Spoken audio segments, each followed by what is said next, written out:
Hello, everyone. Wall Street's bleeding. $42 billion dollars gone in a month. Treasuries dumped yields exploding past 5%. And while Washington scrambles to save face, China just pulled off a $5.3 billion IPO without a single U.S. investor. Now Besant's demanding a currency deal that could blow up global trade and crush the dollar on purpose. If this gamble fails, it won't just tank your portfolio, it could end America's control of the financial world. And it's already happening. You need to see what happens next. In 1985, Japan agreed to strengthen its currency at U.S. insistence. Within 24 months, the yen appreciated by over 50% and Japanese exports collapsed. Cars electronics suddenly too expensive to sell. Export growth nosedived from 15% to 1.4%. That agreement, the Plaza Accord, wasn't a policy. It was an economic wrecking ball. And now in 2025, Washington is quietly preparing a repeat performance. But this time, it's targeting the entire global export engine, starting with South Korea, Japan, and China. At a recent finance summit in Saudi Arabia, Trump's economic advisor Scott Bessent laid it out. To rebalance the American economy, Washington is pursuing currency realignment, not through markets, but through policy pressure. The U.S. dollar already down over 3.2% this quarter, according to Bloomberg FX index data, is being weakened by design. In parallel, the Japanese yen and Korean won surged over 2% in just days following backdoor negotiations. But this isn't just about exchange rates. It's a strategic shift that could crush global exporters and trigger a wave of bond market instability. And the mechanism Bessent is proposing, it's not tariffs. It's something much more volatile. Bessent's playbook is blunt. Weaken the dollar, force foreign currencies up, and watch U.S. manufacturing claw its way back through artificial pricing power. But the data presents a contradiction.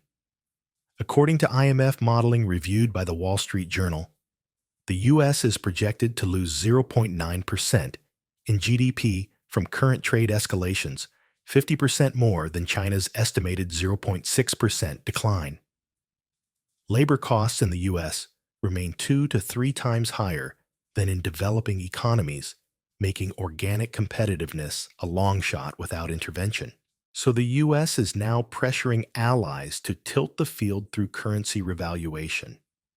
It's not subtle.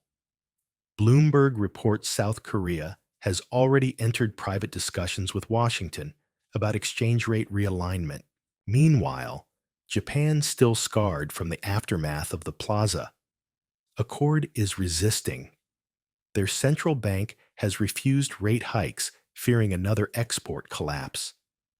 But here's the danger. If Bessent secures these deals, Asian exporters could lose pricing leverage just as U.S. manufacturing scales up with subsidies and reshoring incentives. The goal? To neutralize foreign price advantage, not by making U.S. goods better, but by making everyone else's more expensive. Toyota has already pledged $14 billion for a battery plant in North Carolina, but still plans to build over 3 million vehicles domestically in Japan. Why? Because the U.S. accounts for just 25% of its sales.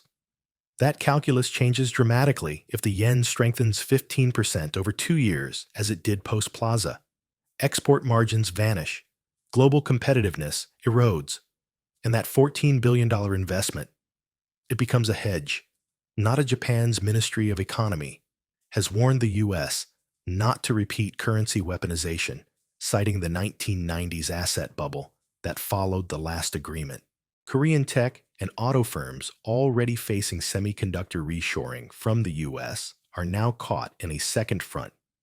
Reuters reports that South Korea's won has appreciated sharply since April, more than 3.6%, year-to-date, creating unease among exporters dependent on dollar price contracts.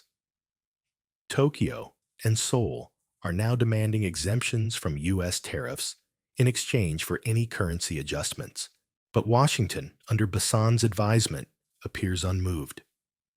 The message is clear: revalue your currency, or watch U.S. subsidies eat your global market share. But as negotiations stall, a different kind of pressure is mounting from the bond markets. Let's hit pause, because this isn't a trade war anymore. It's a currency war with collateral damage. On May 14th, the U.S. 10-year Treasury yield broke 4.5%, a critical level, not breached during the last tariff standoff. The 30-year is closing in on 5%. This isn't noise. It's distress. Bloomberg's bond market tracker now shows the widest spread between U.S. sovereign yields and German Bunds since 2011.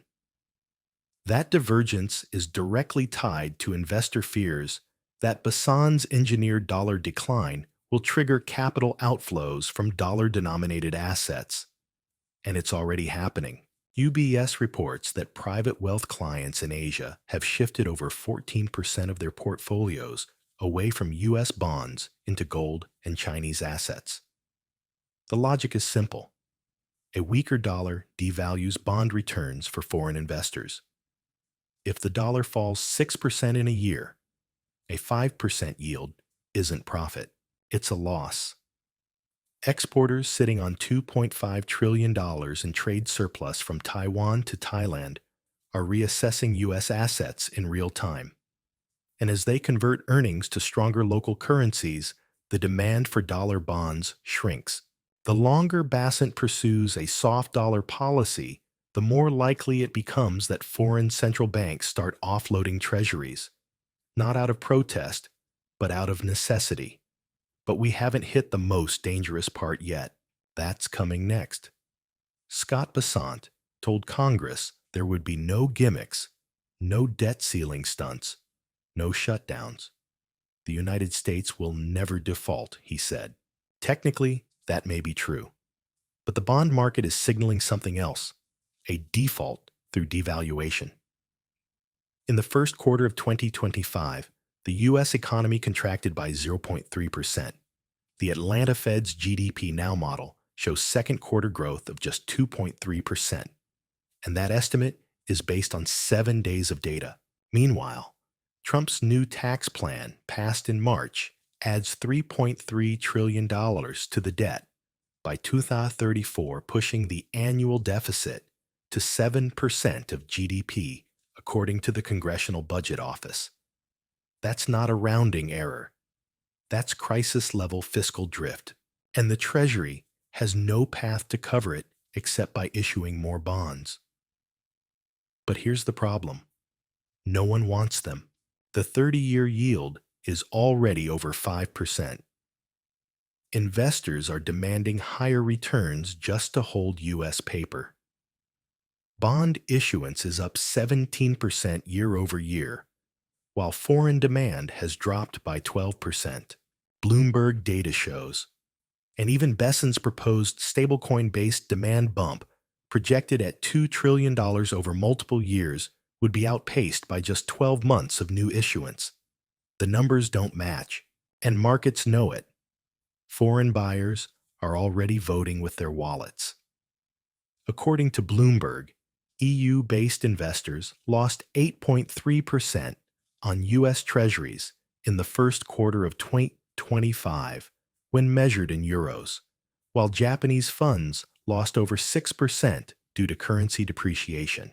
The dollar's 5.6% slide, year-to-date, against a basket of major currencies, has erased nominal returns on long-term debt. The Institute of International Finance reported a $42 billion outflow from U.S. fixed income assets in April alone, the largest monthly exodus since the of 2020. UBS confirms that its private clients in Asia have reduced U.S. bond exposure by 14%, reallocating heavily into gold, Chinese sovereigns, and crypto assets. The problem isn't just the falling dollar, it's the math. A 5% yield means nothing if the dollar drops 6%. And with the Treasury expected to issue another $1.2 trillion in debt by the fourth quarter. The pricing mismatch is only widening. But as yields rise to attract new buyers, something more dangerous is brewing beneath the surface. The last time U.S. debt crossed 100% of GDP, the Federal Reserve launched 3 rounds of quantitative easing to contain bond yields. Today, the Congressional Budget Office forecasts that by 2029, U.S. federal debt will hit 106.2% of GDP, its highest level in post-war history. Meanwhile, inflation remains stubborn. April CPI printed at 3.6%, up from 3.2% in March, driven by shelter and energy. If foreign demand continues to weaken, the Fed may be forced to intervene again, not for stimulus, but to stabilize debt markets. Former IMF economist Stephen Jen warned last week in the Financial Times that the U.S. is now one failed auction away from a bond market crisis. Restarting QE would suppress yields, but at a cost. The dollar would fall further, potentially triggering another round of capital flight.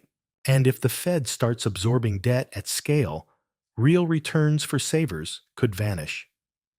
The choice is binary: protect the bond market or defend the currency. Doing both may no longer be feasible. As Washington tries to prop up its debt, China is orchestrating its next financial triumph without U.S. capital. The electric vehicle giant KTL just raised its IPO target from $4 billion to $5.3 billion, according to the South China Morning Post, making it the largest offering of 2025 and nearly equal to the combined value of all U.S.-based IPOs this year. U.S. investors are locked out due to blacklisting and tightened SEC rules.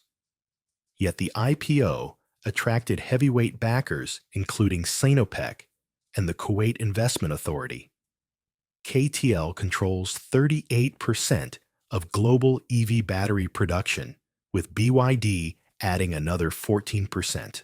Combined, China supplies over half the world's EV batteries, despite new U.S. tariffs exceeding 100%.